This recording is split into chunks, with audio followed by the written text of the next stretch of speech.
Hello, this is Matthew here from the Nations of Sanity Project. I'm doing a quick video on national borders. Um, Now, there's two purposes for this video. One is to give a quick explanation on the proper libertarian position for national borders, and the other is to issue a invitation to Dave Smith to debate this issue. Now, this invitation to debate this issue is actually open to anybody, not just Dave. But the reason why I'm trying to reach out to Dave in particular is because as a very prominent libertarian and comedian, he is representing libertarianism and for the most part, doing a very good job of it. I think Dave represents libertarian principles very well and does an excellent job of exposing these ideas to a larger audience. Um, Unfortunately, on the national borders issue, Dave is very, very wrong. Both in and my disagreement is both with regards to what Dave advocates just as a general standard thing, but also his assertion that what he advocates is a libertarian solution. Enforcing a national border is in no way libertarian. In fact, it's quite overtly anti-libertarian. And I'd like to explain why. And I'd also like to try and address Dave's arguments for why he thinks it is libertarian or why he thinks it is something that we should currently be doing. Um, and just quickly, national borders are not legitimate under property rights. Libertarian principles, which is the concept of individual self-ownership, property rights, and the non-aggression principle. Now, borders around your property are legitimate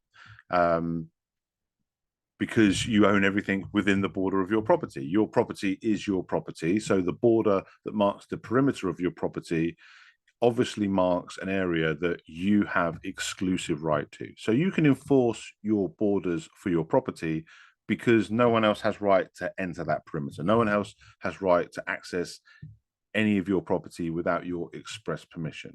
So that's quite simple. A private property border is legitimate and defending it is legitimate. But a national border is not legitimate for a lot of reasons. For one, obviously, it's a state construct, it's government. We don't recognize government as legitimate, including their borders. But the other issue is a national border is not protecting private property. A country is not private property. It has a lot of private property within it that's owned by various different people, and it also has a lot of areas that aren't property. Although the government currently claims some level of ownership over pretty much everything within that geographical region, including things that aren't really property, like lakes and forests and deserts and grasslands and general natural areas that are unused. None of these things qualify as property, but the state claims ownership over them regardless. Now, in a libertarian society, these areas would just be unowned. They wouldn't be owned by the state, and obviously, if no one's homesteading a particular area, then and occupying and using that area with their rightfully owned property, then they've got no claim over it either. So when you have a national border and you enforce that, you're not just protecting property, you are prohibiting people from accessing places that you have no right to prohibit them from accessing. I don't have any right, and nor does anybody have any right to stop somebody from outside America going into America to, say, visit the Grand Canyon. Now, I have every right to stop somebody coming into my house, coming into my garden. I have every right to stop somebody even coming into the local school. And this is another point that Dave has raised. He's often used the example of, well, we should treat, what government owns as we would private property, because just as a public school might be owned by the government, if that was a private school, we would be able to, enforce the borders of it and what have you. So we'd be able to stop a heroin addict from walking in and shooting up in the middle of one of the classrooms or something.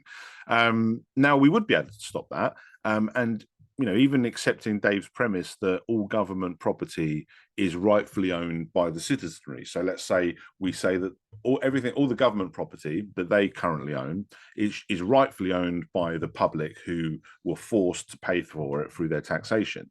So let's say you just made every citizen in America a equal shareholder, private owner of all government property. yes, that would allow you to set whatever rules you need for the school that you now own. Obviously, the collective owners would have to, you know, agree on what those rules would be. But that's at least something you can do.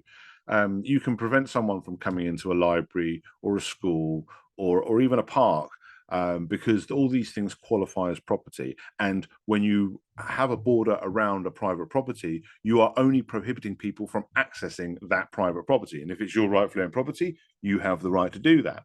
Again, the problem with the national border is, in addition to the fact that you're not only prohibiting from accessing your property, but you're also prohibiting them from accessing other people's property who may well be inviting those people, and you're also prohibiting them from accessing things that are nobody's property, in which case they have just as much right to go there as you. Like, you don't have any extra standing to, for example, visit the Grand Canyon just because you live near it than somebody who lives far away from it. So those are the kind of main basic points. And one of Dave's main arguments is the idea that, well, you know, government might not be legitimate, but if it was privately owned, then it would be legitimate.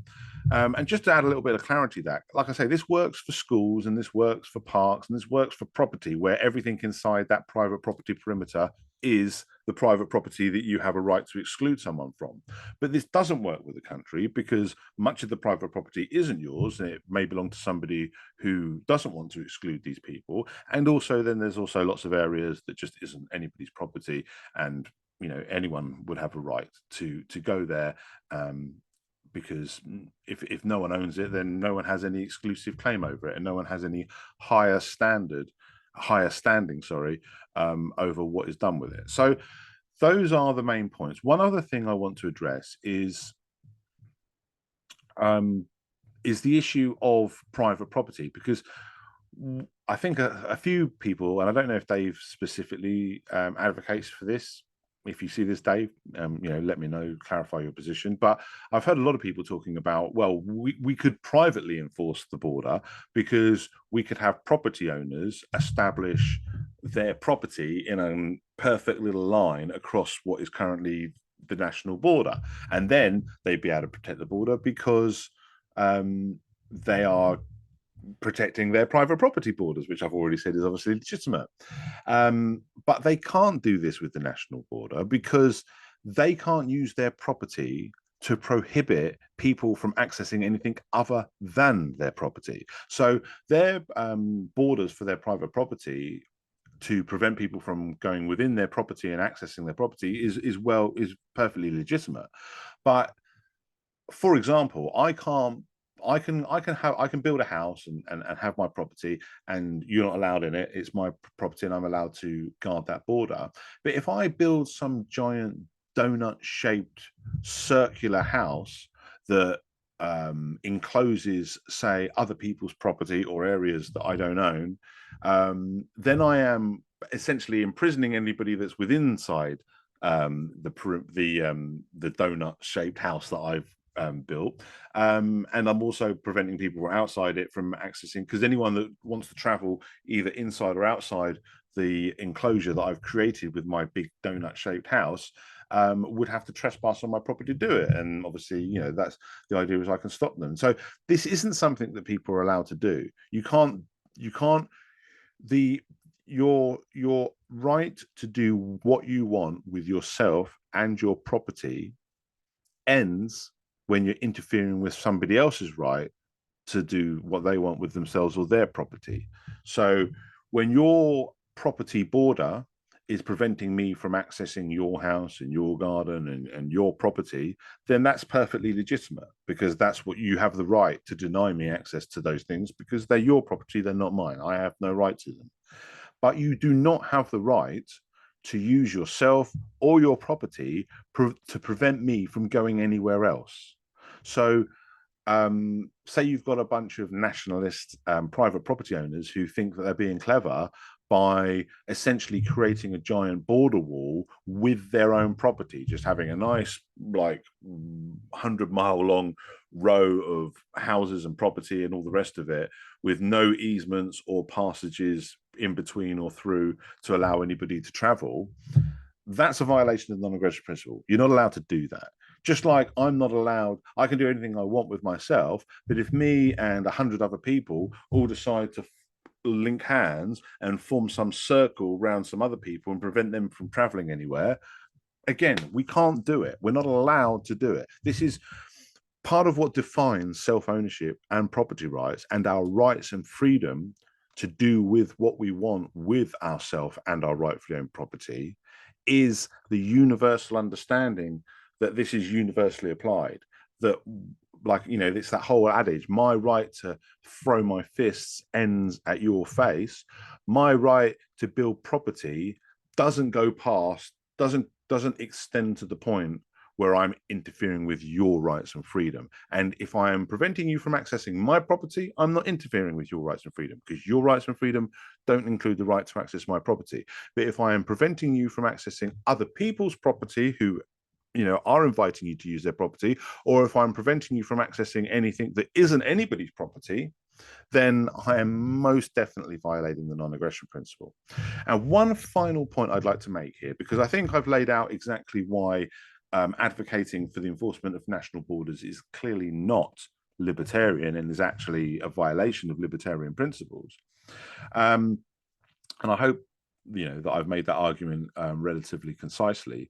But the other issue is the utilitarian argument. It's the kind of, well, and I've heard Dave say this a lot, is, well, you know, we live in the real world, and the fact of the matter is, you know, in a free society, we'd be quite happy for open borders and people to travel freely from different places. But in our current system, because the government robs us through taxation, because of all of these resources that we don't have proper control over, that immigrants can come over and use and exploit, because of all of that, they say, well, that's the justification, because there's an aggression against us there that's indirectly caused by these immigrants. Now, the problem is the immigrants aren't robbing us. They're not taxing us. Our government are doing it. And I can't violate the rights of these immigrants because my government is robbing me, and I'm worried that some of the money that the government robs me is going to end up in the pockets of these immigrants. It's like, that's, one's got nothing to do with the other. I have right to use force against my government if I knew I could,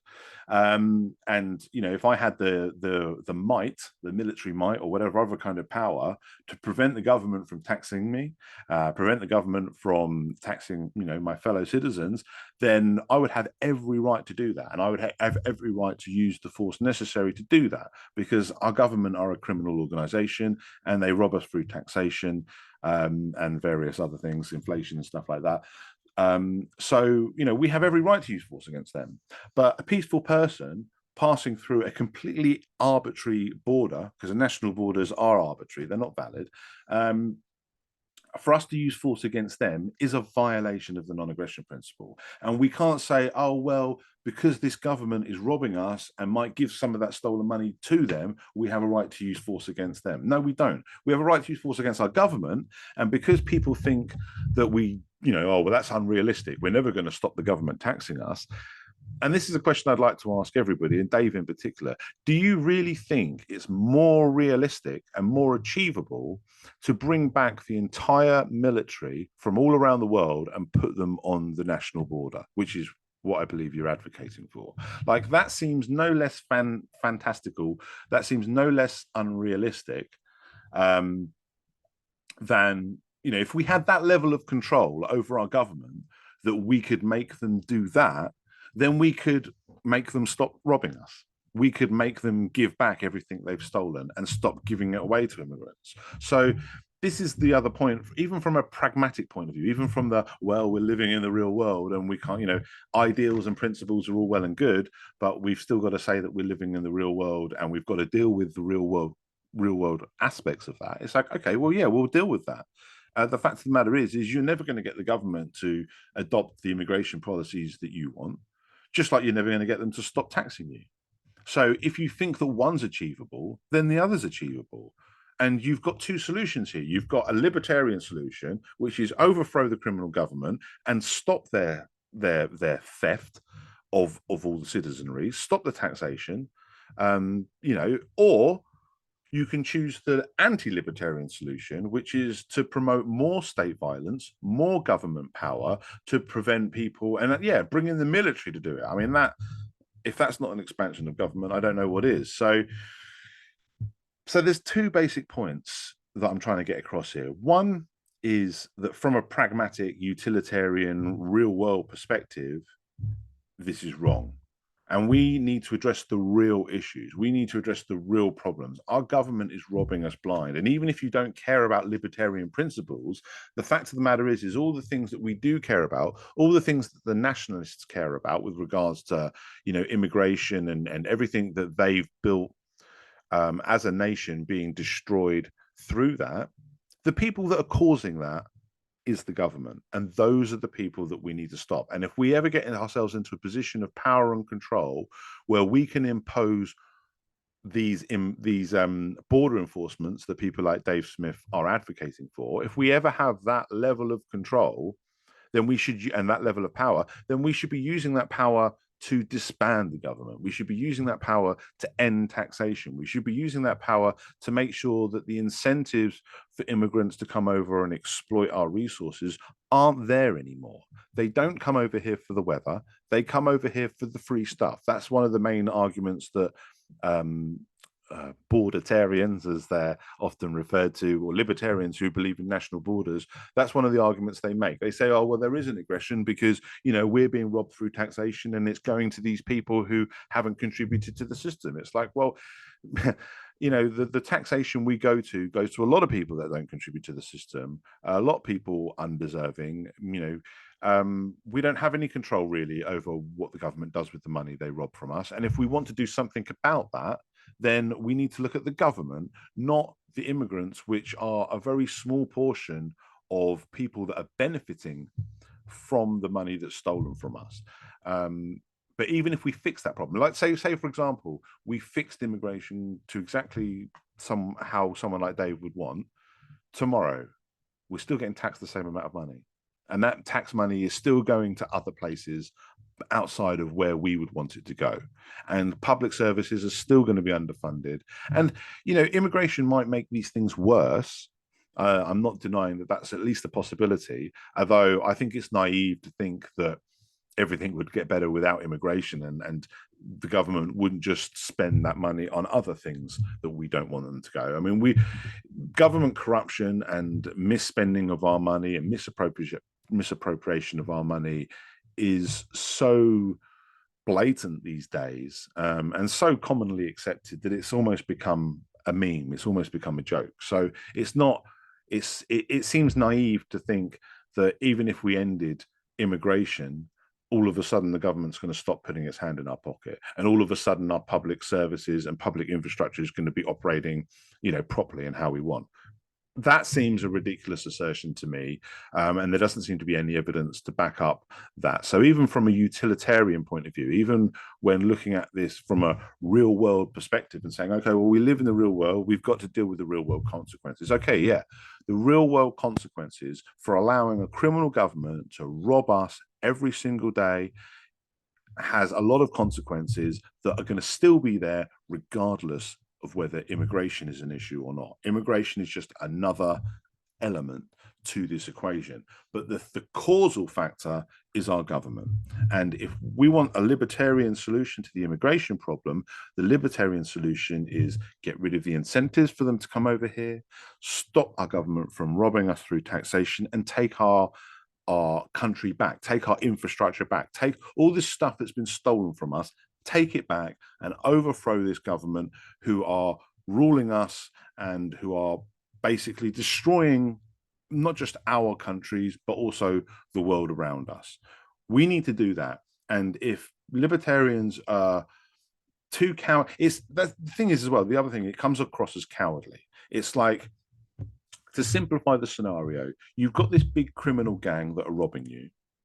And then you've got a bunch of people that are coming over and are benefiting from some of the resources and infrastructure that are acquired through the money that's stolen from you.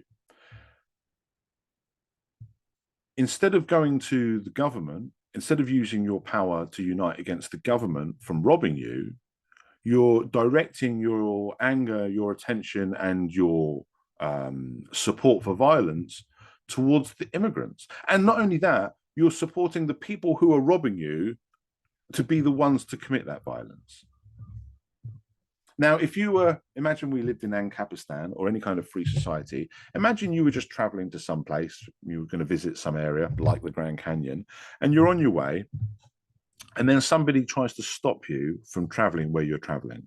And they say the reason they're going to stop you is because there's a criminal organization that robs them and gives money to people who visit the area. So they're trying to stop people visiting the area because they're getting robbed and the money is going to those people. I'm pretty sure most people would recognize the absurdity of that situation and quite rightly say, well, you don't have the right to rob me just because I'm coming somewhere and you're worried that I'm going to get some money that's been stolen from you.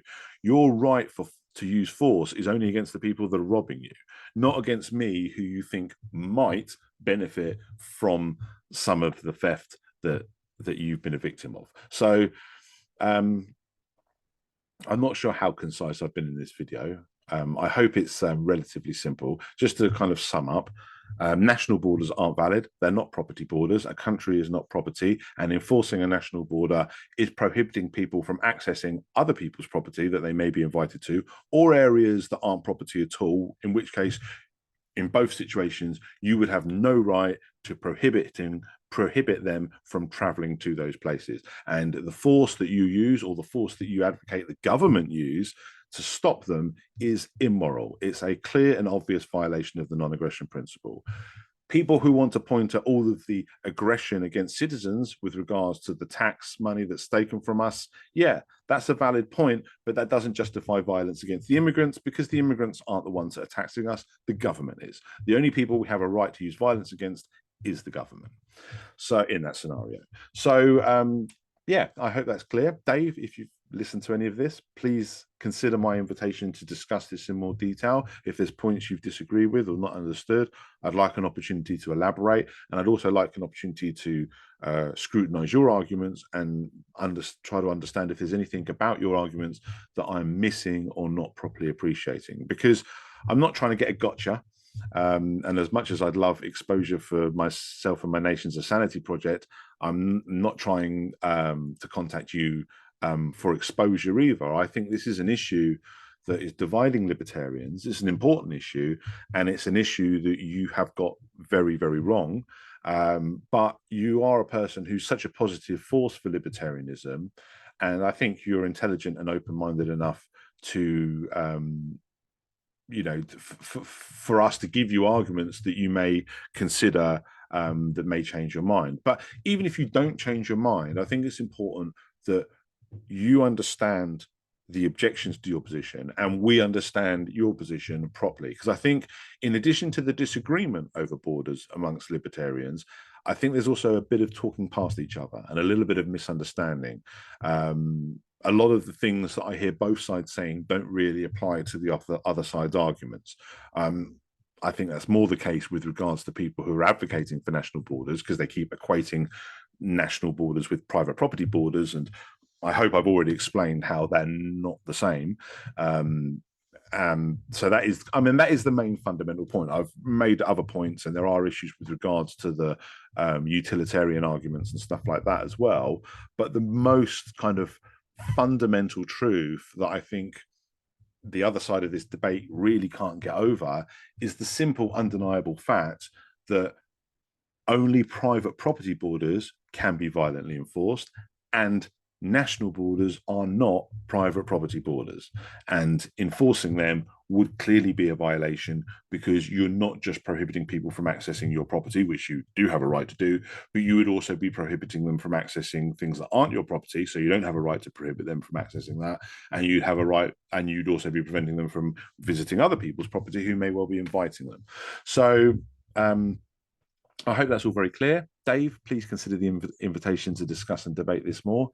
Anybody else who's listening who thinks I'm wrong or wants to add to this conversation, this invitation to debate this is open to everybody. And anybody who wants to understand a little bit more about the Nations of Sanity project can visit thenationsofsanity.com or the Nations of Sanity YouTube, where we go into more information about what we're about. But in short, the Nations of Sanity project is built on the assertion that crime, and therefore also law, can and should be defined by the concept of individual self-ownership and established as the terms of a peace agreement. And that would create a truly free society. That would solve the immigration problem. That is the libertarian solution that people should be championing. And that is something that I would like. Again, in addition to this specific issue of borders, I'd very much like to speak to Dave about the Nations of Sanity project, because this presents the actual libertarian solution that I believe people like him could and should be championing, promoting. Anyway, thank you for listening, and speak to you all soon.